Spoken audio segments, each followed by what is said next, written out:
You think you just decided to keep reading this sentence. You didn't. Your brain decided before you did. In 2008, neuroscientists put people in a brain scanner and asked them to press one of two buttons, left or right, whenever they felt like it, and to remember the exact moment they consciously chose. Using nothing but brain activity, researchers could predict which button a person would press up to 10 seconds before that person felt they'd made the choice. 10 seconds. An eternity compared to the split second you feel a decision take. This wasn't a lucky guess. It repeated again and again across hundreds of trials. The idea traces back further to 1983, when scientist Benjamin Libet wired volunteers to an EEG and asked them to flick their wrist whenever they wanted, while watching a fast-moving clock to mark the exact instant they felt the urge. Libet found a spike of brain activity called the readiness-potential, building for about half a second before people reported feeling the urge to move. Your brain, it seemed, was already assembling the decision to act before you showed up to claim it.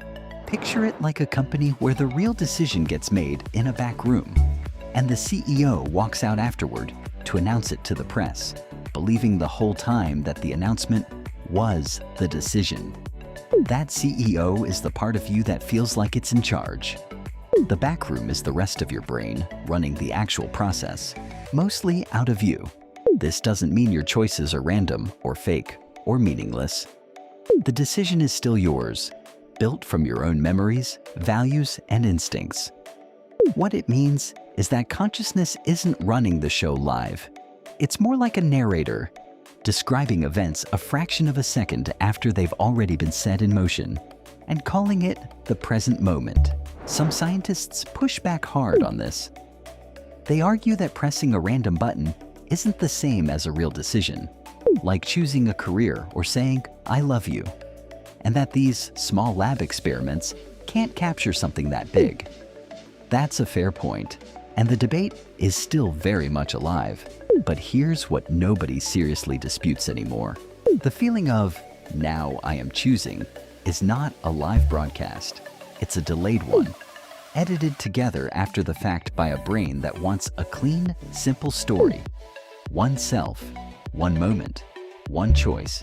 Think about how strange that is the next time you reach for your phone without thinking, or decide, mid-sentence, to change what you're about to say.